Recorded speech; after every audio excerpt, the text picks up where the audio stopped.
यहाँ पे on the other hand animal cells have a centrioles, कि एनिमल सेल्स के पास क्या होता है, सेंट्रियोल्स होते हैं जो सेल डिवीजन में हेल्प करते हैं। प्लांट सेल के पास क्या आता है, plant cell possess cell walls, plastid and large central vacuole. Animal cells के पास क्या है, have a centrioles which are absent in almost all plants, जो क्या होते हैं, ज़्यादातर प्लांट्स में absent होते हैं। अब नेक्स्ट क्या कह रहा है, यहाँ पे हमारे प्लांट सेल और एनिमल सेल का डायग्राम दिया है। इसको भी हमें पूरी तरीके से करेक्ट आना चाहिए हमें, कि जो हमारा एनिमल सेल, प्लांट सेल और एनिमल सेल में हम कैसे आइडेंटिफाई कर रहे हैं कि इसमें अब सबसे बड़ा हमें क्या दिख रहा है, इज अ सेंट्रल वैक्यूल, जिसने प्लांट सेल का सबसे ज़्यादा पार्ट ऑक्युपाई कर रहा है, मतलब 90% ऑफ द सेल स्पेस किसने ले रखा है, वैक्यूल ने। और इसके चारों तरफ क्या पाई जा रही है, सेल वॉल पाई जा रही है, जो कि प्लांट सेल का क्या है, यूनिक फीचर है। और यहाँ पे क्या है, सेल वॉल एब्सेंट है, और यहाँ भी कोई सेंट्रल वैक्यूल वगैरह नहीं है।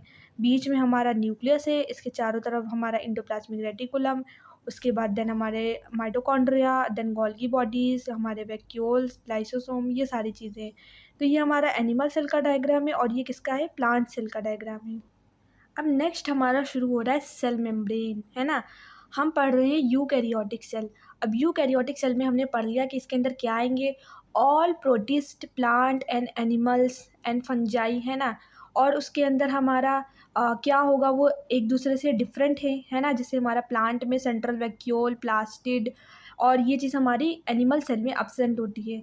सेल वॉल के बाद अब यहाँ पे क्या है, हमारा एनिमल सेल में हमारा सेल वॉल एब्सेंट होगा। अगर हम प्लांट सेल की बात करें तो उसमें हमारा सेलुलोज होगा, लेकिन एनिमल सेल में क्या होगा, हमारा सेल वॉल एब्सेंट होगा। तो हम डायरेक्ट यहाँ पे क्या पढ़ रहे हैं, सेल मेम्ब्रेन पढ़ रहे हैं। तो सेल मेम्ब्रेन, या बेसिकली हम इसको कहते हैं plasma membrane, it is the same both prokaryote and eukaryote, है ना। कि मतलब इसका स्ट्रक्चर कैसा होगा, जैसा प्रोकैरियोट में होता है वैसा यूकैरियोट में, दोनों में सिमिलर होगा। नेक्स्ट क्या कह रहा है, the detailed structure of the membrane was studied only after the advent of the electron microscope in the 1915, है ना। कह रहा है कि हमारा जो सेल मेम्ब्रेन है या जो प्लाज्मा मेम्ब्रेन है, इसका डिटेल्ड स्ट्रक्चर, मतलब इसकी पूरी स्ट्रक्चर हमें कब पता चली, या इसकी इन्वेंशन कब हुई। एडवेंट, यहाँ पे एडवेंट का मतलब है इन्वेंशन, खोज। इसकी खोज हुई थी हमारी जब इलेक्ट्रॉन माइक्रोस्कोप की खोज हो गई थी 1915 में, 1950 में हमारी इलेक्ट्रॉन माइक्रोस्कोप की खोज हो गई थी। तब हमें सेल मेम्ब्रेन का डिटेल्ड स्ट्रक्चर पता चला था। लेकिन मीनवाइल, मतलब 1915 से पहले, है ना, क्या करी गई थी, जब इलेक्ट्रॉन माइक्रोस्कोप की खोज नहीं हुई थी तो केमिकल स्टडीज़ की जाती थी, किस पे, ऑन द सेल मेम्ब्रेन, है ना। कि जब इलेक्ट्रॉन माइक्रोस्कोप की खोज नहीं हुई तो किससे सेल मेम्ब्रेन को कैसे आइडेंटिफाई किया कर, तब केमिकल स्टडीज़ की गई थी सेल मेम्ब्रेन पे। और वो सेल मेम्ब्रेन किसकी, बेसिकली कौन सी सेल ली गई थी, वो ली गई थी हमारी specially in human red blood cells, RBC को लिया गया था, और उसके ऊपर केमिकल स्टडीज़ की गई थी, है ना। क्या कह रहा है हमारा, मीनवाइल मतलब 1915 से पहले जब इलेक्ट्रॉन माइक्रोस्कोप की खोज नहीं हुई थी तब केमिकल स्टडीज़ की गई थी राइबोसोम की। अब यहाँ पे कह रहा है कि हमने राइबोसोम को ही क्यों लिया, है ना। क्योंकि यहाँ पे हमारा मतलब हमने आरबीसी को ही क्यों लिया। आरबीसी को बेसिकली हमने जो ह्यूमन रेड ब्लड सेल्स, इस पे जो केमिकल स्टडीज़ की है, इसको लेने का रीज़न ये है कि आरबीसी में क्या होता है, हमारा न्यूक्लियस एब्सेंट होता है। तो यहाँ पे स्टडी करना इजी हो गया, यहाँ पे क्या करा, स्टडी करना इजी हो गया, सेल मेम्ब्रेन के स्ट्रक्चर को आइडेंटिफाई करना थोड़ा सा इजी हो गया, इजी प्रोसेस हो गया। इसी वजह से यहाँ पे ह्यूमन की आरबीसी पर क्या केमिकल स्टडी की गई थी। देन क्या कह रहा है, enabled the scientist to deduce.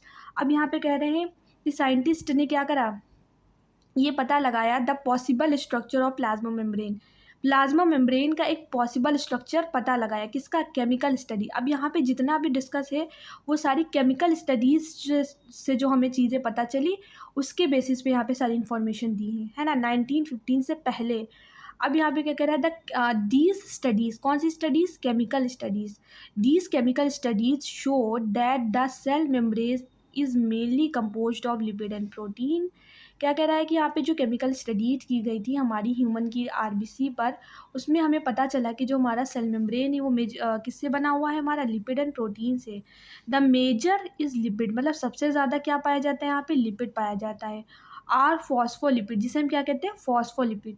Lipid किसके फॉर्म में पाया जाता है? फॉस्फोलिपिड, मतलब यहाँ पे फॉस्फोरस प्लस लिपिड होंगे that are arranged in a bilayer, है ना। मतलब यहाँ पे अभी हम इसका स्ट्रक्चर देखेंगे तो यहाँ पे हमारे जो फॉस्फोलिपिड है उस वो सेल मेम्ब्रेन में कैसे 2 लेयर में पाए जा रहे हैं। एक तो हमारी फर्स्ट लेयर फॉस्फोलिपिड की, देन सेकेंड लेयर फॉस्फोलिपिड की।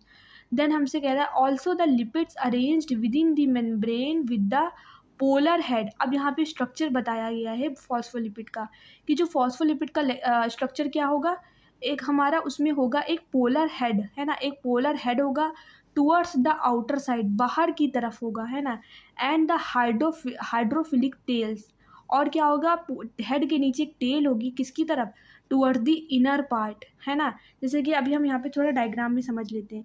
जैसे कि हमारा ये क्या है, ये दोनों जो ब्लू ब्लू पार्ट हैं, ये दोनों ब्लू ब्लू पार्ट क्या है, ये that is the by layer हमारी फॉस्फोलिपिड। जैसे कि हमारी सबसे पहली फर्स्ट लेयर है फॉस्फोलिपिड की जो कि आउटर है, टुवर्ड्स द आउटर, और सेकेंड लेयर जो फॉस्फोलिपिड की है वो क्या है, हमारी इनर साइड, है ना। अब इसको अगर हम जूम देखें तो ये कुछ इस तरीके की है। इसके अंदर क्या है, ये हेड पार्ट है, ये पूरा फॉस्फोलिपिड है, फॉस्फोलिपिड की बाई लेयर, ये एक मॉलिक्यूल है। अब इसमें ऊपर क्या है, ये हेड है जिसको हम कह रहे हैं हेड, जो कि पोलर होता है।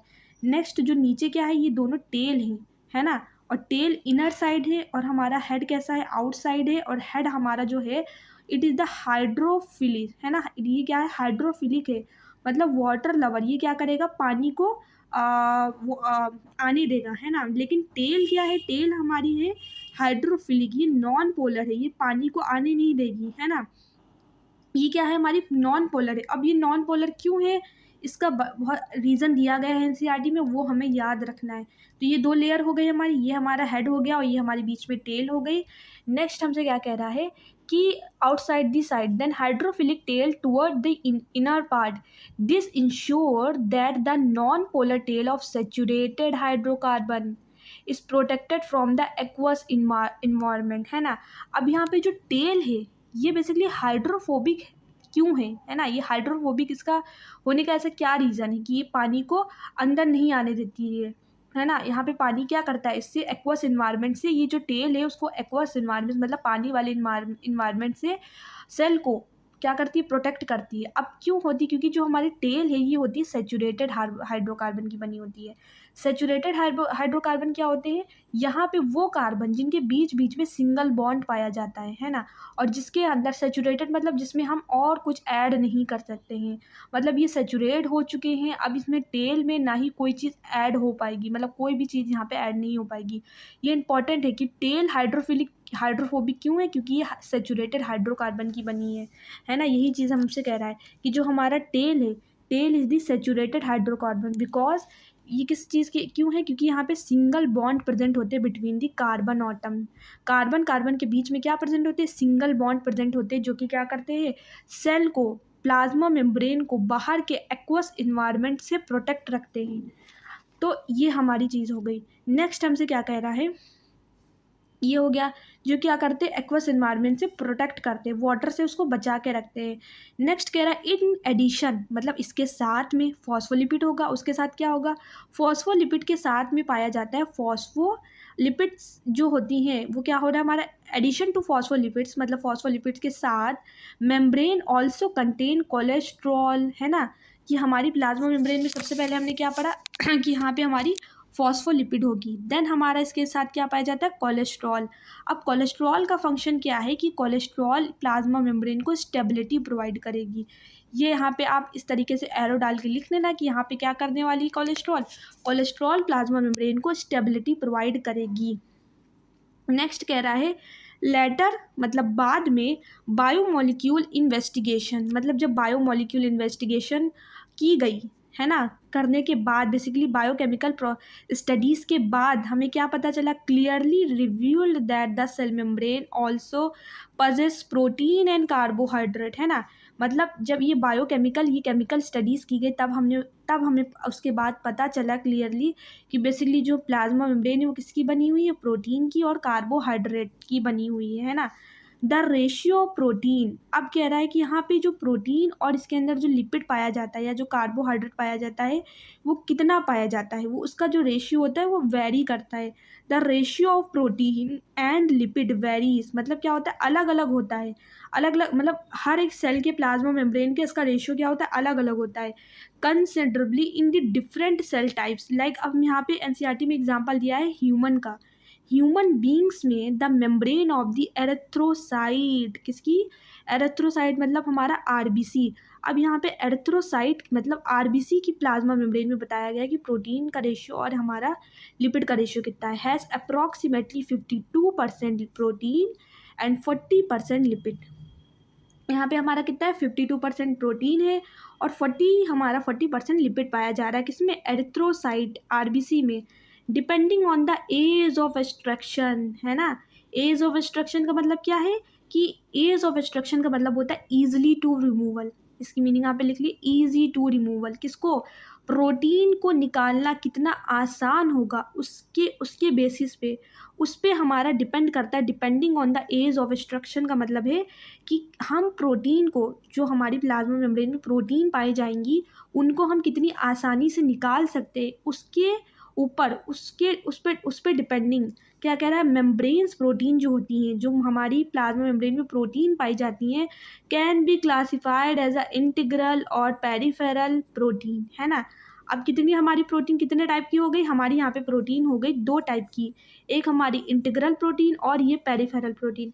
और इनको किस बेसिस पे मतलब क्लासिफाई किया गया है, एज ऑफ एक्सट्रैक्शन के बेसिस पे, कि यहाँ पे जो हमारी इंटीग्रल प्रोटीन है और जो पेरिफेरल प्रोटीन है, इन दोनों में से हम किसको आसानी से एक्सट्रैक्शन मतलब एक्सट्रैक्ट कर सकते हैं, प्लाज्मा मेम्ब्रेन से रिमूव कर सकते हैं, उस बेसिस पे यहाँ पे इनको क्लासिफाई किया गया है। जैसे कि अब यहाँ पे द पेरिफेरल प्रोटीन, जो पेरिफेरल प्रोटीन है, लाई मतलब पड़ी होती है ऑन द सरफेस पर ऑफ द मेम्ब्रेन, है ना, कि जो हमारी पेरिफेरल प्रोटीन है वो जो हमारी जो प्लाज्मा मेम्ब्रेन है उसके ऊपर ऐसे सरफेस पे पड़ी होगी। अभी हम डायग्राम में देखेंगे। वाइल द इंटीग्रल प्रोटीन, और जो इंटीग्रल प्रोटीन है वो हमारी वो सरफेस पे नहीं होती, वो हमारी प्लाज्मा मेम्ब्रेन के अंदर होती है। अब ये हमारी अंदर होती है दो तरीके से, एक तो ये होंगी पार्शली या होंगी टोटली, है ना। अगर ये क्या होंगी, इंटीग्रल प्रोटीन या तो आधी हुई धसी होंगी प्लाज्मा मेम्ब्रेन में या पूरी ही धसी होंगी, मतलब टोटली बरीड होंगी इन दी मेम्ब्रेन में, है ना। जैसे कि हम स्ट्रक्चर में देखें तो यहाँ पे जो हमें बीच में दिख रहा है, इट इज़ द सेंटर में, तो ये लग रहा है आपको कि ये हमारी क्या, अब देखो ये हो गई ब्लू जो था हमारा, इसी द बाई लेयर में ना, फॉस्फोलिपिड की बाई लेयर थी। अब ये हमारी जितनी भी यहाँ पे आपको ये जो क्यूब लाइक दिख रहे हैं, ये it is the bean like, ये सारे क्या है, ये सारे हमारे प्रोटीन्स हैं। अब यहाँ पे पेरिफेरल और इंटीग्रल प्रोटीन को हम कैसे आइडेंटिफाई करेंगे, जो हमारी बरीड है मतलब धसी हुई है, जाहिर सी बात है वो क्या है, हमारी प्रोटीन्स है। अब यहाँ पे जो हमारी ये है, ये बेसिकली हमें क्या दिख रही है, इट इज़ द हमारी टोटली बरीड, है ना, या इसको हम कहेंगे कम्प्लीटली बरीड इंटीग्रल प्रोटीन, ये वाली, ये है, ये हो गई, नेक्स्ट ये हो गई, ये हो गई। और हमारी जो यहाँ पे पेरिफेरल प्रोटीन है जो हमारी सरफेस पे है, पेरिफेरल प्रोटीन जैसे कि ये हमारी थ्रेड लाइक है, तो ये हमारी क्या है, ये हमारी सरफेस में है, इस तरीके से ये निकली हुई है, ये सरफेस पे है, इस तरीके से बाहर की ओर आउटग्रोथ करी हुई है। तो ये सारी जो है हमारी, ये वाली, देन ये है, नेक्स्ट ये और ये सारी हमारी क्या है, पेरिफेरल प्रोटीन, है ना। पेरिफेरल जो कि हमारी पार्शली है, ठीक है, पार्शली हो गई ये हमारी पेरिफेरल प्रोटीन, ये हमारी टोटली बरीड हो गई, और कुछ यहाँ पे पार्शली बरीड, जैसे कि ये वाली कैसी है, पार्शली बरीड है, ये टोटली बरीड है, और ये हमारी कैसी होगी, पेरिफेरल प्रोटीन है, पेरीफेरी पे पाई जा रही है। तो दो तरीके की हमारी प्रोटीन है। अब यहाँ पे हमारे, आप खुद ही बताइए, एज ऑफ एक्सट्रैक्शन किसका डिफ़िकल्ट होगा, कौन सी प्रोटीन को निकालना सबसे ज़्यादा डिफ़िकल्ट होगा, जाहिर सी बात है टोटली बरीड, है ना। It is the difficulty to extract the two layered, है ना, कि यहाँ पे प्लाज्मा मेम्ब्रेन की हम यहाँ से निकालना किसको, टोटली बरीड वाली मतलब इंटीग्रल प्रोटीन को निकालना बहुत ज़्यादा डिफ़िकल्ट होगा, मतलब इसका एज ऑफ एक्सट्रैक्शन बहुत ज़्यादा डिफ़िकल्ट होगा। ये हो गया। नेक्स्ट हमारा यहाँ पे, अब ये पूरा डायग्राम है हमारा, इसमें कौन कौन सी चीज़ें थी ये हमने देखा, it is the totally buried integral protein, है ना। इट इज़ द हमारी ये वाली जो है ये टोटली बरीड नहीं है, ये आधी हुई है, it is the partially buried integral protein, ये जो है it is the peripheral protein, है ना। अब ये हमारी क्या है, इट इज़ द हमारी first layer, outer layer, and it is the second layer. अब यहाँ पे एक चीज़ और है कि जो हमारी फर्स्ट लेयर, जो हमारी फॉस्फोलिपिड की जो फर्स्ट लेयर है, उसका इंटरेक्शन कहाँ से होगा। अगर हम बात करें एनिमल सेल में, है ना, अगर हम बात करें एनिमल सेल और अगर हम बात करें प्लांट सेल में, मतलब ये जो पहली वाली लेयर है वो किससे टच होगी बाहर। अगर एनिमल में बात करें तो सेल वॉल तो होती नहीं है, तो उस वो किससे इंटरेक्ट होगी, आउटर इन्वायरमेंट से, है ना। वो जो हमारी प्लाज्मा मेम्ब्रेन है सेल की, वो किससे इंटरेक्ट होगी, आउटर इन्वायरमेंट से। लेकिन अगर हम बात करें प्लांट में तो वहाँ पे सेल वॉल होती है, तो वो किससे इंटरेक्ट होगी, हमारी सेल वॉल से इंटरेक्ट होगी। ये तो सिंपल था। नेक्स्ट हमारी यहाँ पे ये इनर साइड होती है, ये हो गया। नेक्स्ट यहाँ पे हमारी फॉस्फोलिपिड बाइलेयर, जिसमें हमारा फॉस्फेट प्लस लिपिड था। इंटीग्रल प्रोटीन जो कि इम्बेडेड है, मतलब यहाँ पे बरीड है। ये पेरिफेरल प्रोटीन जो आउटसाइड है। अब यहाँ पे जो हमारा क्या था, इसके अंदर दो चीज़ें थी ना, हमारा कार्बोहाइड्रेट था। कार्बोहाइड्रेट मतलब यहाँ पे शुगर थी। अब यहाँ पे दो तरीके की शुगर होती है। कितने तरीके की होती है, दो तरीके की शुगर होती है। एक होती है हमारी ग्लाइकोप्रोटीन और एक होती है ग्लाइकोलिपिड। ये अब ये हमारा ये लिख लीजिए यहाँ पे, एनसीईआरटी में ये दिया है, आगे दियोगे। यहाँ पे कह रहा है कि हमारा ग्लाइकोलिपिड है और ग्लाइकोप्रोटीन है, दो टाइप की शुगर है। ग्लाइकोलिपिड जिसके अंदर हमारा शुगर होगा प्लस लिपिड होगा, है ना, और हमारा ग्लाइकोप्रोटीन जिसके अंदर हमारा प्रोटीन और शुगर होगा। जैसे कि हमारी ये वाली जो येलो वाली है, इट इज़ द क्या है, ये हमारी सारी क्या है, ये लिपिड्स है। ये हो गई, ये हो गई, ये सब क्या है हमारी, ये हमारी सारी शुगर है। सॉरी, यहाँ पे क्या है, ये शुगर है। तो ये सब क्या लगी हुई है, शुगर लगी हुई है। इसमें आ रही कुछ ग्लाइकोप्रोटीन ग्लाइकोलिपिड होगी और क्या होंगी, कुछ ग्लाइकोप्रोटीन होगी। तो ये हमारा overall structure of plasma membrane है ना। और ये एकदम सिमिलर होगा हमारा prokaryote as well as plant as well as animal. अब नेक्स्ट क्या कह रहा है, हमने पढ़ लिया प्लाज्मा मेम्ब्रेन की डिस्कवरी कब हुई, इलेक्ट्रॉन माइक्रोस्कोप से पहले केमिकल स्टडीज़ की गई। देन हमने उसका ओवरऑल स्ट्रक्चर पढ़ लिया कि उसमें कितनी टाइप की प्रोटीन, वो सब किस पे चल रहा था, जब केमिकल स्टडीज़ की गई। अब हमारा मॉडल दिया गया किस पे, प्लाज्मा मेम्ब्रेन पे एक मॉडल दिया गया जो कि था हमारा फ्लूइड मोज़ेक मॉडल। इसको किसने दिया था, इसको दिया था सिंगर एंड निकोलसन इन 1972 में। अब ये मॉडल क्यों दिया गया था, बेसिकली इसमें बताया गया था प्रोटीन और लिपिड के मूवमेंट को देख करके इन्होंने, ये जो साइंटिस्ट थे सिंगर एंड निकोलसन, इन्होंने क्या दे दिया, प्लाज्मा मेम्ब्रेन पे एक मॉडल दे दिया। इनमें अब देखते इसको पढ़ते हैं इस मॉडल के बारे में। And improve model of structure of a cell membrane, मतलब जब सेल मेम्ब्रेन का स्ट्रक्चर थोड़ा सा इम्प्रूव्ड हुआ तो उस पर क्या दिया, एक मॉडल दिया गया। Was proposed by the Singer and Nicolson इन 1972, widely accepted as a fluid mosaic model, जिसको किस नाम से जाना जाता है, फ्लूइड मोज़ेक मॉडल के नाम से जाना जाता है। According to this the quasi fluid nature, अब यहाँ पे बेसिकली क्या बताया गया है, यहाँ पे हमारा क्या बताया गया है, यहाँ पे बताया गया है quasi fluid nature of lipid, है ना। यहाँ पे बताया गया है जो प्लाज्मा मेम्ब्रेन है उसका नेचर कैसा होता है, क्वाजी फ्लूइड, है ना। वो पूरी तरीके से फ्लूइड नहीं है, जैसे कि हमारा साइटोप्लाज्म था सेमी फ्लूइड मैट्रिक्स, है ना। इसी तरीके से क्वाजी फ्लूइड है, मतलब इसमें हाफ पार्ट ऑफ क्या होगा, सॉलिड और हाफ पार्ट ऑफ लिक्विड होगा। जैसे कि हमारा क्वाजी फ्लूइड कैसे कि यहाँ पे थोड़े तो क्या होंगे, पार्शली सॉलिड और पार्शली लिक्विड, मतलब आधा लिक्विड और आधा सॉलिड। सॉलिड पार्ट क्या था, हमारा लिपिड था, और हमारा जो लिक्विड पार्ट था वो क्या था, हमारा प्रोटीन, मतलब पार्शली लिक्विड था। बेसिकली हमारा प्रोटीन क्या था, लिक्विड, और जो हमारा लिपिड था वो क्या था, हमारा फ्लूइड था। प्रोटीन हमारा सॉलिड पार्ट था और हमारा लिपिड जो था वो फ्लूइड पार्ट था। तो यहाँ पे इसी वजह से इसको क्या कहा, क्वाजी फ्लूइड ऑफ दी कहा गया। अब यहाँ पे हमारे मूवमेंट बताए गए हैं, जैसे कि इसमें कहा गया है the quasi fluid nature of lipid enables the lateral movement of a protein, है ना। कि यहाँ पे कह रहा है कि जो प्लाज्मा मेम्ब्रेन पे जो लिपिड का मूवमेंट था, है ना, जो लिपिड पाई जा रही थी उसमें फॉस्फोलिपिड जो थी, उसकी जो लेयर थी वो कैसे मूव करती है, वो लेटरल मूवमेंट करती है। कैसे लेटरल मूव, मतलब आगे पीछे वो मूवमेंट करती है। और जो हमारी लिपिड होती है वो लेटरल मूवमेंट भी करती है और साथ में कैसे करती है, फ्लिप फ्लॉप मूवमेंट भी करती है ना। लेटरल मूवमेंट करती है when it in same layer, जब वो क्या हो, सेम लेयर में होती है तो वो लेटरल मूवमेंट करती है। और वो फ्लिप फ्लॉप मूवमेंट मतलब ऊपर नीचे भी हमारी मूवमेंट करती है। लेकिन सबसे ज़्यादा इंपॉर्टेंट क्या है, but of a protein with in the overall by layer. अब कह रहा है जो हमारे यहाँ पे प्रोटीन होता है वो केवल शो करता है ओनली द लेटरल मूवमेंट, मतलब अब यहाँ पे हमारा कह रहा है जो प्रोटीन होता है वो सिर्फ क्या शो करता है, लेटरल मूवमेंट शो करता है, मतलब वो आगे पीछे मूव करता है। जैसे कि हमारा ये प्रोटीन था तो ये किस तरीके से मूव करेगा, ये हमारा आगे पीछे मतलब हमारा लेटरल मूवमेंट ही, ये इस तरीके से लेटरल मूवमेंट ही हमारा करेगा, है ना। यहाँ पे हमारा फ्लिप फ्लॉप मूवमेंट नहीं होगा। ये चीज़ हमारी बेसिकली मूवमेंट को बताया गया था। अब ये कह रहा है द एबिलिटी टू मूव। अब ये जो मूवमेंट की एबिलिटी आ रही है विद इन द मेम्ब्रेन के अंदर इज मेजर्ड, इसको कैसे मेजर किया जा रहा है, एज अ इट्स फ्लूइडिटी, है ना। फ्लूइडिटी की तरह इसको मेजर किया जा रहा है। मतलब जो ये मूवमेंट है, ये जो हमारा लिपिड और प्रोटीन का जो मूवमेंट आ रहा है प्लाज्मा मेम्ब्रेन में, ये प्लाज्मा मेम्ब्रेन को क्या प्रोवाइड कर रहा है, फ्लूइडिटी नेचर प्रोवाइड कर रहा है, द फ्लूइड नेचर, है ना। कि इसकी वजह से जो हमारी प्लाज्मा मेम्ब्रेन है वो कैसा बिहेव कर रही है, as a fluid like behave कर रही है। तो the fluid nature of the membrane is also important.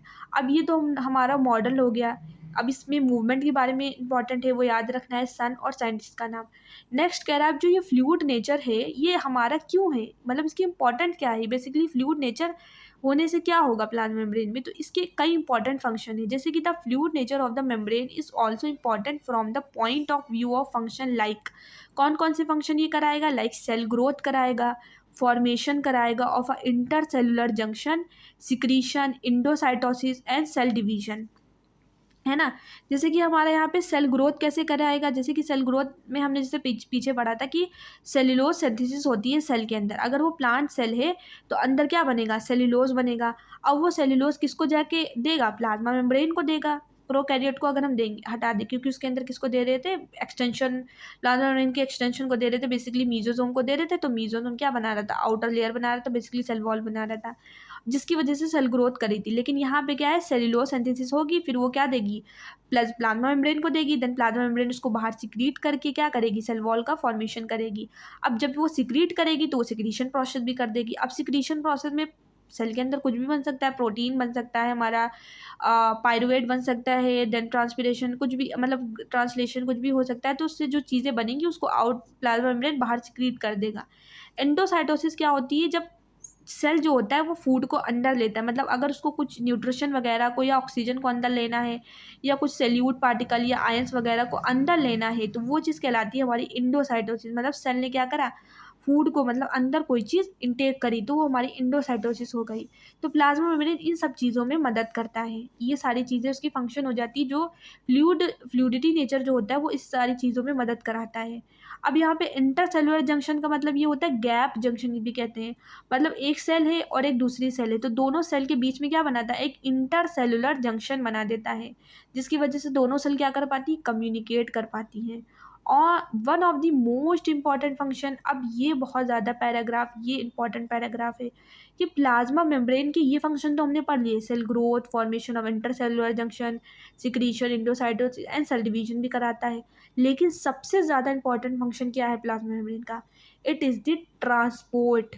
ये ट्रांसपोर्ट फंक्शन प्लाज्मा मेम्ब्रेन का सबसे इंपॉर्टेंट फंक्शन है। One of the most important function of the plasma membrane is the transport of the molecule across it. कि plasma membrane क्या करती है, वो क्या करती है, अक्रॉस मतलब क्रॉस करने देती है अपने मतलब कुछ मॉलिक्यूल को बाहर जाने देती है और अंदर जाने देती है। Basically plasma membrane is a transport system का काम करती है ना, वो चीज़ों को ट्रांसपोर्ट करती है। तो ये उसका सबसे ज़्यादा इंपॉर्टेंट फंक्शन होता है। अब ये ऐसा क्यों करती है, तो बेसिकली किसका किसका ट्रांसपोर्ट करती है, कौन कौन से मॉलिक्यूल इसमें ट्रांसपोर्ट होते हैं, तो वो चीज़ हम देखते हैं। अब यहाँ पे क्या कह रहा है, the membrane is selectively permeable.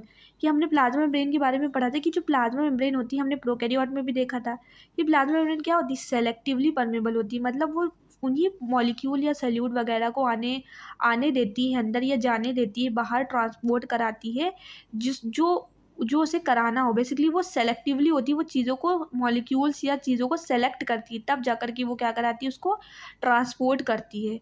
Permeable होती है टू सम मॉलिक्यूल, है ना, सारे मॉलिक्यूल के नहीं, कुछ ही मॉलिक्यूल को क्या करती है, सेलेक्ट करके उसको बाहर जाने या अंदर जाने देती है। Molecule present on either side of it. Many molecules can move briefly across the membrane without any requirement of energy. अब ये लाइन कह रहा है कि जो बहुत सारे मॉलिक्यूल्स हैं, मैनी मॉलिक्यूल जो होते हैं वो क्रॉस कर जाते हैं प्लाज्मा मेम्ब्रेन को बिना किसी एनर्जी की रिक्वायरमेंट के, या बिना किसी बीच में बिना एनर्जी की रिक्वायरमेंट उन्हें ले लगती है, वो आसानी से क्या करते हैं, प्लाज्मा मेम्ब्रेन के अंदर आ सकते हैं और बाहर जा सकते हैं। मतलब वहाँ पे एनर्जी बिल्कुल ही नहीं लगती है। तो जो हमारा ये ट्रांसपोर्ट कहलाता है उसका नाम हो जाता है हमारा, it is the called the passive transport. अब देखिए यहाँ पे जो ट्रांसपोर्ट है ये हमारे कितने तरीके के होंगे, 2 तरीके के ट्रांसपोर्ट होंगे। एक होगा हमारा पैसिव और एक होगा एक्टिव ट्रांसपोर्ट। ठीक है, तो इसको हम पढ़ते हैं। सबसे पहले इसको हम थोड़ा सा और समझते हैं डीपली जा करके। अब ये हमारा कह रहा है कि जो हमारा ट्रांसपोर्टेशन होता है, बेसिकली हमारा ट्रांसपोर्ट फंक्शन होता है जो प्लाज्मा मेम्ब्रेन का, वो कितने टाइप का होता है। एक होता है हमारा पैसिव ट्रांसपोर्ट और एक होता है एक्टिव ट्रांसपोर्ट, है ना। अब देखो यहाँ पे जो पैसिव ट्रांसपोर्ट होता है वो भी 2 तरीके का होता है। तो एक होता है हमारा सिंपल डिफ्यूजन, एक होता है हमारा फैसिलिटेटेड डिफ्यूजन, और एक्टिव ट्रांसपोर्ट तो अलग ही। अब यहाँ पे पैसिव और एक्टिव नाम किस में पढ़ा है कि पैसिव ट्रांसपोर्ट में मतलब इसमें कुछ ऐसे मॉलिक्यूल होंगे जो प्लाज्मा मेम्ब्रेन को क्रॉस कर पाएंगे बिना किसी एनर्जी रिक्वायरमेंट के। मतलब यहाँ पे बेसिकली एटीपी का कोई यूज़ नहीं होगा, इसी वजह से यहाँ पे पैसिव ट्रांसपोर्ट कहा गया। और यहाँ पे जब मॉलिक्यूल अंदर आएंगे या बाहर जाएंगे तो उनको बहुत ज़्यादा एनर्जी की रिक्वायरमेंट होगी, मतलब उन्हें बहुत ज़्यादा क्या होगी, एनर्जी खर्च करनी पड़ेगी, तब जा कर के वो क्या करेंगे, अंदर आ सकते हैं या बाहर सकते हैं। बेसिकली यहाँ पे एटीपी की उनको नीड होगी। अब यहाँ पे हमारा सिंपल डिफ्यूजन क्या है और फैसिलिटेटेड डिफ्यूजन क्या है। जैसे कि सिंपल डिफ्यूजन में हमारे क्या आएंगे, यहाँ पे आते हैं, मतलब सिंपल डिफ्यूजन में हमारे जो मॉलिक्यूल्स होंगे वो क्रॉस कर पाएंगे। वो कौन से मॉलिक्यूल्स होंगे, वो होंगे न्यूट्रल सल्यूट, है ना। यहाँ पे कुछ सल्यूट होंगे लाइक वाटर। मतलब सिंपल डिफ्यूजन जो यूज़ करा गया है वो बेसिकली वाटर के लिए यूज़ करा है। जब पानी क्या करेगा, पानी क्या है, एक न्यूट्रल सल्यूट है ना, उसके ऊपर कोई चार्ज नहीं होता है, पानी हमारा एक न्यूट्रल है। अब वो जब पानी हमारी प्लाज्मा मेम्ब्रेन को क्रॉस करेगा, मतलब अंदर आएगा या बाहर जाएगा, तो उस ट्रांसपोर्ट का नाम क्या हो जाएगा। अब यहाँ पे भी कोई एटीपी नहीं लगेगी, it is the passive transport. और वो भी कौन सा, ये पैसिव ट्रांसपोर्ट कहलाएगा हमारा सिंपल डिफ्यूजन, है ना। तो वाटर के लिए हम क्या, जब पानी प्लाज्मा मेम्ब्रेन को अंदर आएगा बाहर जाएगा तो उसके लिए वर्ड क्या यूज़ करेंगे, सिंपल डिफ्यूजन, है ना। अब यहाँ पे डिफ्यूजन क्या होता है हमारा। अब यहाँ पे जो हमारा पानी अंदर आएगा या बाहर जाएगा तो वो क्या होगा, वो होगा हमारा along to high to low concentration, है ना, ग्रेडियंट। कि वो क्या होगा, along high to low concentration gradient. कि यहाँ पे क्या है कि हाई से लो, मतलब बाहर पानी की क्वांटिटी ज़्यादा है और सेल के अंदर पानी की क्वांटिटी कम है, तो पानी बाहर से अंदर आएगा along high to low concentration gradient. ये इंपॉर्टेंट है। अभी इसके मतलब इसके अपोजिट भी होगा, along high to low concentration gradient आएगा। और यहाँ पे कोई भी एटीपी की यूज़ नहीं होगी क्योंकि ये पैसिव ट्रांसपोर्ट है। तो सिंपल डिफ्यूजन में क्या था, ये वाटर के लिए होगा, वाटर मूव करेगा, इसमें कैसा होगा, high to low concentration gradient होगा, कोई एटीपी यूज़ नहीं होगी। और यहाँ पे no channel protein are required, मतलब अभी हम पढ़ेंगे कि यहाँ पे कुछ चैनल प्रोटीन होते हैं जो कि रिक्वायर्ड होते हैं, लेकिन यहाँ पे कोई रिक्वायरमेंट नहीं होती चैनल प्रोटीन की। और ये सिंपल डिफ्यूजन बेसिकली इसमें क्या होता है, इसमें होता है वाटर का मूवमेंट। और इसको हम एक स्पेशल नाम दे देते हैं जिसको कह देते हैं ऑस्मोसिस, है ना। सिंपल डिफ्यूजन पढ़ा कि जिसमें हमारा कोई भी एटीपी नहीं लग रहा था, यहाँ पे हमारा along high to low concentration gradient जाता था। बेसिकली यहाँ पे न्यूट्रल सल्यूट क्रॉस करते थे, न्यूट्रल सल्यूट लाइक वाटर हो गया।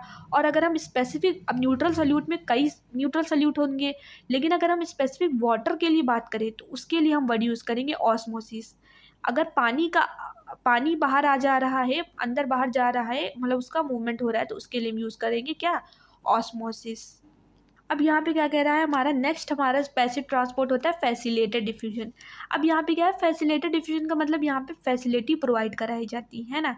यहाँ पे क्या होगा, यहाँ पे कुछ पोलर मॉलिक्यूल, है ना। अब जैसे यहाँ पे क्या करेंगे, जो पोलर मॉलिक्यूल होंगे वो क्रॉस करेंगे the membrane of non polar by the carrier protein channels, है ना। हमने कहा भी यहाँ पे क्या है, नाम ही से पता चला कि यहाँ पे कुछ क्या करी जाएगी, फैसिलिटी प्रोवाइड कराई जाएगी। अब यहाँ पे क्या है, जो पोलर मॉलिक्यूल, अब हमें मालूम है कि जो प्लाज्मा मेम्ब्रेन होती है उसकी हेड तो पोलर होती है लेकिन टेल क्या है, नॉन पोलर है। तो वो पोलर मॉलिक्यूल को अंदर आने नहीं देगी, क्योंकि हमें मालूम है पोलर डिजोल्व इन पोलर और non polar dissolve in non polar. तो जो हमारा पोलर मॉलिक्यूल वो अंदर नहीं आ पाएगा, है ना, वो प्लाज्मा मेम्ब्रेन उसको अंदर आने ही नहीं देगी। तो हमें उसके लिए क्या ज़रूरत पड़ेगी, एक कैरियर प्रोटीन की ज़रूरत पड़ेगी। बेसिकली हमें कहेंगे इसकी यहाँ पे हमें चैनल की ज़रूरत पड़ेगी, एक फैसिलिटी की ज़रूरत पड़ेगी उस मॉलिक्यूल को, पोलर मॉलिक्यूल को अंदर लाने के लिए, है ना। यहाँ पे फैसिलिटी प्रोवाइड कराई जाएगी। अब यहाँ पे भी जो हमारा मॉलिक्यूल अंदर आएंगे, यहाँ पे चैनल की नीड होगी, फैसिलिटी की ज़रूरत पड़ी होगी यहाँ पे। और यहाँ पे जो इनका मूवमेंट होगा वो अलोंग दी कंसंट्रेशन ग्रेडियंट, है ना, और यहाँ पे भी कोई एटीपी नहीं लगेगी। बेसिकली यहाँ पे कुछ चैनल्स होंगे, कुछ फैसिलिटी होगी जो कि लगे हुए होंगे, और उसके थ्रू मॉलिक्यूल, जो पोलर मॉलिक्यूल वो आएंगे। और कैसे आएंगे, हाई टू लो, मतलब बाहर उनका जो कंसंट्रेशन ज़्यादा होगा और अंदर कम होगा, तो वो high to low concentration gradient आ जाएंगे, वहाँ पे कोई एटीपी यूज़ नहीं होगी। टाइप ऑफ ट्रांसपोर्ट है वो क्या कह रहा है हमारा, एक्टिव ट्रांसपोर्ट। अब एक्टिव ट्रांसपोर्ट का मतलब यहाँ पे एटीपी लगेगी। अब यहाँ पे कौन सी चीज़ें आएंगी जहाँ पे एटीपी लगेगी, अब यहाँ पे होते हैं ions, like sodium plus, potassium plus. अब ये जो आयंस है जिस पे चार्ज होता है, आयन किसको होते कहते हैं, जिस पे चार्ज प्रेजेंट हो, निगेटिव पॉजिटिव चार्ज, उन्हें हम आयन कहते हैं। अब ये मॉलिक्यूल, अब ये हमारे पोलर मॉलिक्यूल है, क्योंकि चार्ज होगा, पोलर मॉलिक्यूल कौन होते हैं, जिस पे चार्ज होता है। तो ये जो पोलर मॉलिक्यूल है, बेसिकली आयंस जो हैं, ये जब क्रॉस करेंगे किसको, हमारी प्लाज्मा मेम्ब्रेन को, अक्रॉस दी मेम्ब्रेन, तो इनका जो मूवमेंट होगा। अब यहाँ पे एटीपी क्यों लग रही है ये समझ लिए आप। यहाँ पे एटीपी इसलिए लग रही है क्योंकि यहाँ पे इनका मूवमेंट जो होता है वो अगेंस्ट कंसंट्रेशन ग्रेडियंट होता है। अभी हमने क्या पढ़ा, अलोंग कंसंट्रेशन ग्रेडियंट, कि अगर सिंपल सा है, डिफ्यूजन क्या होता है कि अगर जिस तरफ कंसंट्रेशन ज़्यादा है और दूसरी तरफ कम है, तो सिंपल से मॉलिक्यूल क्या होंगे, अपने हाई कंसंट्रेशन से लो कंसंट्रेशन की तरफ ऑटोमेटिकली आ जाएंगे। लेकिन ये क्या है, अपने लो कंसंट्रेशन की तरफ से हाई कंसंट्रेशन की तरफ भागते हैं, है ना, कि जहाँ इनका कंसंट्रेशन ज़्यादा है वो क्या करते हैं, जहाँ इनका कंसंट्रेशन कम है वहाँ से मॉलिक्यूल उठ करके अपने हाई कंसंट्रेशन की तरफ आएंगे, मतलब लो टू हाई कंसंट्रेशन जाएंगे। तो यहाँ पे उल्टा मूवमेंट होता है, तो यहाँ पे एटीपी लगती है, एनर्जी लगती है। इसी वजह से यहाँ पे एटीपी का यूज़ होता है। क्यों होता है, क्योंकि यहाँ पे अगेंस्ट कंसंट्रेशन ग्रेडियंट है, ये एनसीईआरटी में मेंशन है, तो इन्हें हमें याद रखना है कि एक्टिव ट्रांसपोर्ट में कुछ आयंस होते हैं जो प्लाज्मा मेम्ब्रेन को क्रॉस करते हैं, किस मूवमेंट में, against the concentration gradient, high to low, जिसकी वजह से यहाँ पे एटीपी की रिक्वायरमेंट होती है, मतलब एनर्जी लगती है। और यहाँ पे किसके थ्रू होते हैं, मतलब यहाँ पे जो सोडियम और पोटेशियम बेसिकली यहाँ पे आते, जो मॉलिक्यूल या आयन से जो क्रॉस करते हैं, कॉमनली यही होते हैं। तो इनके लिए यूज़ होता है पंप, जिसका नाम हो जाता है हमारा सोडियम और पोटेशियम पंप। ये लगे हुए होते हैं और इनके ही थ्रू क्या होता है, अगेंस्ट दी कंसंट्रेशन ग्रेडियंट ये आयंस मूव करते हैं, मतलब लो टू हाई कंसंट्रेशन की तरफ जाते हैं। अब ये समझ में आया, ये बहुत ज़्यादा डीपली जा कर के अंडरस्टैंड करा है, खाली एनसीईआरटी को ही नहीं पढ़ा है, पूरा डिटेल्ड में बताया है ट्रांसपोर्ट जो फंक्शन है प्लाज्मा मेम्ब्रेन का, जो कि बहुत इंपॉर्टेंट है और ये समझ आ जाना चाहिए। हमने पूरा डिटेल्ड में बता दिया है। अब यही इसमें कहा गया है, the membrane is selectively permeable to the some molecule present on the either side, it many molecule can briefly across the membrane without any requirement, जिसे हम पैसिव ट्रांसपोर्ट कह रहे हैं। हम क्या कह रहे हैं, पैसिव ट्रांसपोर्ट कह रहे हैं। अब यहाँ पे कह रहा है न्यूट्रल सल्यूट। अब ये लाइन आपको समझ में आएगी, हमने समझा दिया। न्यूट्रल सल्यूट लाइक जैसे कि जिसमें हमारे कोई चार्ज ना हो, में move across the membrane by the process of simple diffusion, है ना, उन्हें हम सिंपल डिफ्यूजन कहेंगे। अलॉन्ग द कंसंट्रेशन ग्रेडियंट, है ना, मतलब हमारा हाई टू लो जाएगा, from the higher concentration to the lower concentration. अगर हम वाटर की बात करें, वाटर में also move across this membrane from higher to lower concentration, है ना।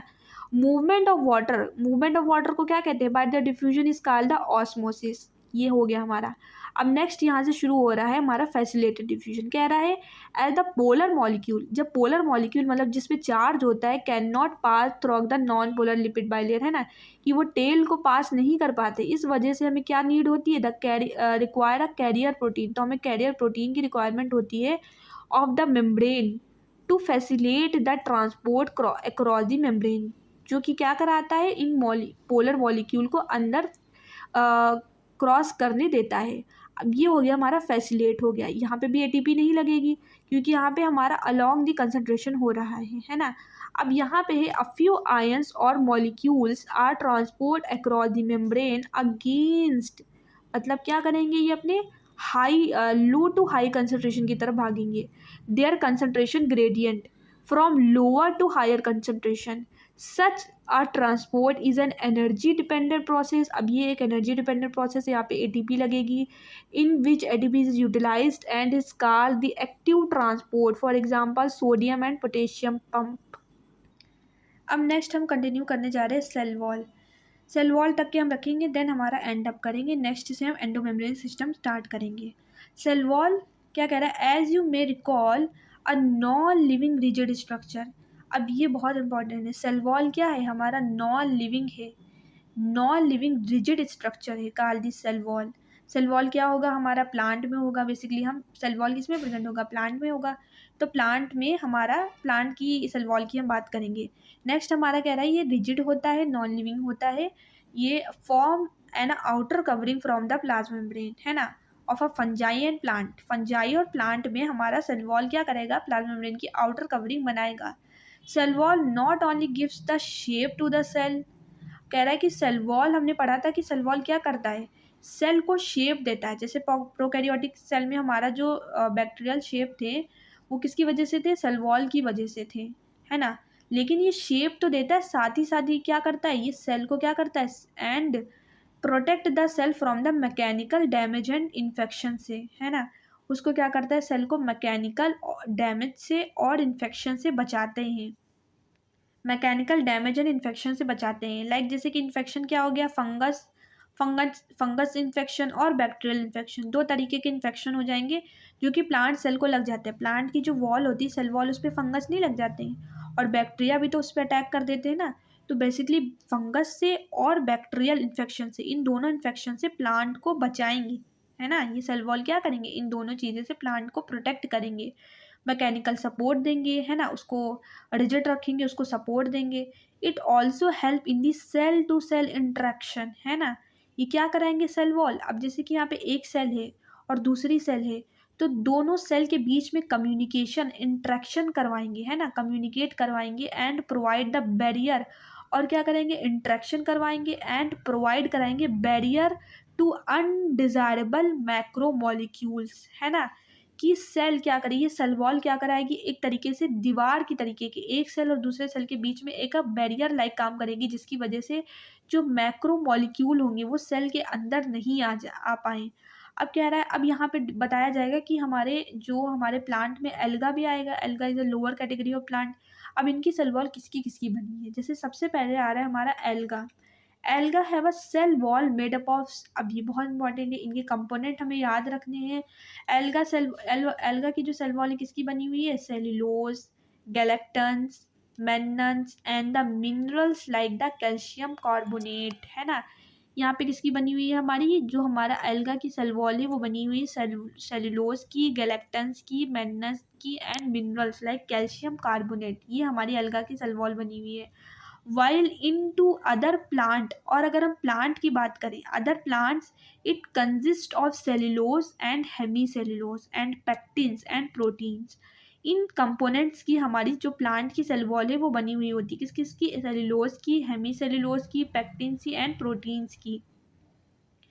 The cell wall of a young plant cell the is called the primary wall. अब देखें, यहाँ पे जो सेल वॉल होती है, जब प्लांट क्या होता है, यंग होता है, क्या कह रहा है, the cell wall of a young plant cell, मतलब हमने जब प्लांट को लगाया तो वो जो न्यूली बॉर्न प्लांट था, जो अभी मेच्योर नहीं हुआ है, तो उसके ऊपर जो हमारी सेल वॉल क्रिएट होगी, बेसिकली जो सेल वॉल बनेगी, उसे हम क्या कहेंगे, primary wall, primary cell wall, है ना। जो किस चीज़ में मदद कराएगी, जो कैपेबल होगी, primary wall is capable of growth, है ना। जो किस चीज़ में हमारी मदद कराएगी, प्लांट को ग्रोथ कराने में मदद कराएगी प्राइमरी वॉल। जब प्लांट क्या हो रहा होगा, ग्रो कर रहा होगा, अभी वो मेच्योर नहीं हुआ है, तब वहाँ पे सिर्फ हमारी प्राइमरी वॉल पाई जाएगी, है ना। विच ग्रेजुअली डिमेंशियस, है ना, डायमेंशियस, मतलब वो क्या होगा, ग्रेजुअली मतलब धीरे धीरे, फिर क्या होगी, जब प्लांट धीरे धीरे बड़ा होगा तो ये जो हमारी जो प्राइमरी वॉल होगी, बेसिकली जो प्राइमरी सेल वॉल होगी, वो धीरे धीरे क्या होगी, डिसअपेयर होती जाएगी, मतलब धीरे धीरे गायब होती जाएगी as the cell mature and, है ना। जब जो पेड़ होगा, जो प्लांट होगा, जब वो धीरे धीरे बड़ा होगा तो उसकी जो चारों तरफ जो प्राइमरी वॉल पाई जा रही थी, जो उसको ग्रोथ करा रही थी, वो धीरे धीरे क्या होगी, डिमिनिशियस हो जाएगी, डिसपेयर हो जाएगी, और क्या बन जाएगी, सेकेंडरी वॉल बन जाएगी। मतलब प्राइमरी वॉल डिसपेयर हो गई और फिर क्या बन जाएगी, सेकेंडरी वॉल बन जाती है। Is formed on the inner towards membrane, है ना। सबसे बाहर क्या आती है हमारी प्राइमरी वॉल, तो उसके अंदर बन जाएगी हमारी सेकेंडरी वॉल बन जाएगी, साइड ऑफ द सेल। जैसे कि ये स्ट्रक्चर आप देख पा रहे होंगे, ये एक प्लांट सेल का स्ट्रक्चर है ना। तो सबसे पहले आप ये लेयर भूल जाइए, ये सारी लेयर भूल जाइए। सबसे पहले जो हमारी ये जो प्लांट, जो छोटा सा प्लांट होता है, जब वो ग्रो कर रहा होता है तो उसके ऊपर प्राइमरी वॉल पाई जाती है, जो धीरे धीरे क्या हो जाती है, ग्रेजुअली डिमिनिशेस, मतलब डिसअपियर हो जाती है। अब ये प्राइमरी वॉल क्या कहाँ होती है, ये यंग प्लांट में होती है, छोटे से प्लांट में होती है, तो ये सबसे पहले बनती है। और ये सब इंपॉर्टेंट है कि प्राइमरी वॉल प्लांट में क्या बनती है, सबसे पहले बनेगी। और ये किस चीज़ में मदद कराएगी, सेल ग्रोथ कराएगी बाय सेल वॉल फॉर्मेशन, है ना। अब ये क्या कराएगी प्राइमरी वॉल, ये सेल वॉल बनाएगी, है ना। ये सेल वॉल फॉर्मेशन कराएगी जिसकी वजह से सेल ग्रोथ करेगी। अब प्राइमरी वॉल के बारे में पढ़ते हैं कि जो हमारी प्राइमरी वॉल होती है वो थोड़ी सी पतली होती है, वो थिन वॉल होती है। देखा नहीं, जब प्लांट ग्रो कर रहा होता है तो उसका मेजॉरिटी ऑफ पार्ट क्या होता है, बहुत ज़्यादा ग्रीन होता है, और उसकी वॉल जो होती है बहुत पतली होती है, थिन वॉल्ड होती है। मतलब उसके थिन वॉल क्यों होती है, क्योंकि उसके ऊपर क्या पाया जाता है, सेल्यूलोज का डिपोजिशन कंटिन्यूअस होता रहता है ना। बेसिकली क्या करती है, जो थिन वॉल होती है, मतलब जो हमारी प्राइमरी वॉल होती है, वो क्या बनाती है, सेल वॉल, सेल की ग्रोथ कराती है। कैसे, सेल वॉल बनाती है। बेसिकली ये जो हमारी प्राइमरी वॉल होती है, ये क्या कराती है, सेल्यूलोज का डिपोजिशन कराती है, कंटिन्यूअस लगातार सेल्यूलोज का डिपोजिशन कराती, कहाँ, अंदर की ओर। अब ये समझना बहुत ज़रूरी है। अब देखिए, प्राइमरी वॉल की वजह से ही जो हमारी सेकेंडरी वॉल होती है वो बन पाती है, और ये थिक होती है। थिक क्यों होती है, प्राइमरी वॉल ही सेकेंडरी वॉल को बनाता है, और प्राइमरी वॉल क्या कराता है, ग्रोथ कराता है। जैसे जैसे प्लांट बड़ा होता है तो प्लांट की विड्थ बड़ी होती जाती है, वो चौड़ा होता जाता है। मतलब अंदर क्या बननी है, सेकेंडरी वॉल बननी है। किसकी वजह से बननी है, प्राइमरी वॉल की बननी है। मतलब प्राइमरी वॉल का काम है ग्रोथ कराना। अब ये ग्रोथ ऐसे कराएगा कि ये क्या करेगा, सेल के अंदर जो सेल्यूलोज बना, तो ये सेल्यूलोज, मतलब जो हमारा प्राइमरी वॉल है वो क्या, वो थिन होगा, और वो क्या कराएगा, सेल्यूलोज का डिपोजिशन, मतलब सेल्यूलोज को भरेगा कंटिन्यूअसली, लगातार सेल्यूलोज को भरेगा। कहाँ, अंदर की तरफ, अंदर की तरफ एक लेयर सेल्यूलोज की बनाता जाएगा, बनाता जाएगा, बनाता जाएगा, जब तक कि सेल ग्रोथ करी कंटिन्यूअसली, जिसकी वजह से प्राइमरी वॉल के नीचे एक बन जाती है सेकेंडरी वॉल। अब समझ में आया कि प्राइमरी वॉल सेकेंडरी वॉल को कैसे बना रही है, वो अंदर की ओर क्या करा रही है, सेल्यूलोज का लगातार कंटिन्यूअसली डिपोजिशन करा रही है, जिसकी वजह से सेकेंडरी वॉल क्रिएट हो जाती है। और लगातार मतलब कंटिन्यूअसली सेल्यूलोज का डिपोजिशन होने की वजह से जो सेकेंडरी वॉल होती है वो थिक हो जाती है, मोटी हो जाती है। और ये कब बनती है, जब सेल मैच्योर कर जाता है। और जैसे ही हमारा प्लांट बेसिकली जो मैच्योर हो जाता है, तो हमारी जो ये प्राइमरी वॉल होती है इसका काम खत्म हो जाता है और ये डिसअपियर हो जाती है। ये चीज़ हमारा कह रहा था। नेक्स्ट फिर क्या कह रहा है हमारा, यहाँ पे कैपेबल होती है ग्रोथ के लिए, which gradually diminishes and as the cell mature. अब यहाँ पे क्या कह रहा है हमसे कि the secondary wall is formed on the inner, अंदर की ओर बनती है, toward the membrane side of the cell. अब क्या कह रहा है कि यहाँ पे एक चीज़ और पाई जाती है, यहाँ पे जो हमारा प्लांट सेल होता है उसमें पाया जाता है मिडिल लैमेला, है ना। The middle lamella is a layer, ये एक लेयर होती है mainly of a calcium pectate. अब यहाँ पे एक चीज़ इंपॉर्टेंट याद रखनी है, यहाँ पे क्या आता है, कैल्शियम कार्बोनेट, और यहाँ पे क्या है, कैल्शियम पैक्टेट। कैल्शियम कार्बोनेट किसका कंपोनेंट था, it is the alga. Alga की जो सेल वॉल थी उसमें कैल्शियम कार्बोनेट पाया जाता था। लेकिन जो हमारी मिडिल लैमेला है उसकी लेयर बनी है कैल्शियम पैक्टेट की। इसमें कंफ्यूज नहीं होता है कैल्शियम कार्बोनेट और कैल्शियम पैक्टेट में। अब ये कैल्शियम पैक्टेट जो है, ये जो बेसिकली मिडिल लैमेला, ये क्या करती है, इसका ये क्यों होती है, ये विच होल्ड, ये पकड़े रहती है। और ग्लू, ये एक क्या होता है, ग्लू की तरह काम करती है द डिफरेंट नेगेबरल सेल्स, है ना। जितनी भी सेल्स होती है, एक सेल से, तो सेल के चारों तरफ मतलब उसके आसपास जितनी भी सेल्स है, उसकी जो नेगेबरिंग सेल्स है, उन सबको टाइटली होल्ड रखती है, पकड़े रहती है, और एक ऐसा ग्लू तरीके की काम करती है, जिसकी वजह से जो प्लांट सेल्स होते हैं वो आपस में टाइटली बाउंडेड होते हैं। तो बीच में ऐसा ग्लू लाइक काम करती है, जो कि क्या करती है, सेल्स को टुगेदर आपस में कंबाइंड रखती है ना।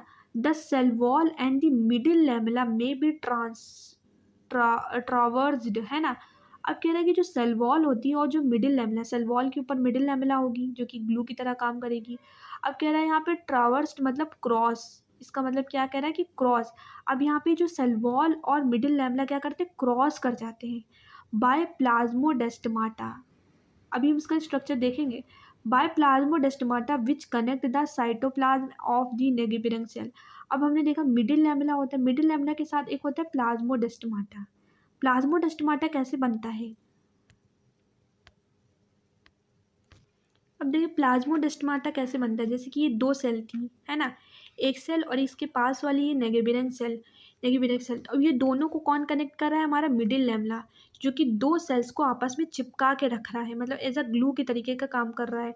और ये इसकी बाहर वाली प्राइमरी वॉल हो गई, नेक्स्ट हमारी अंदर वाली सेकेंडरी वॉल, और सबसे अंदर क्या होगी, प्लाज्मा मेम्ब्रेन, और उसके अंदर साइटोप्लाज्म। अब यहाँ पे क्या पाया जा रहा है, प्लाज्मोडेस्माटा।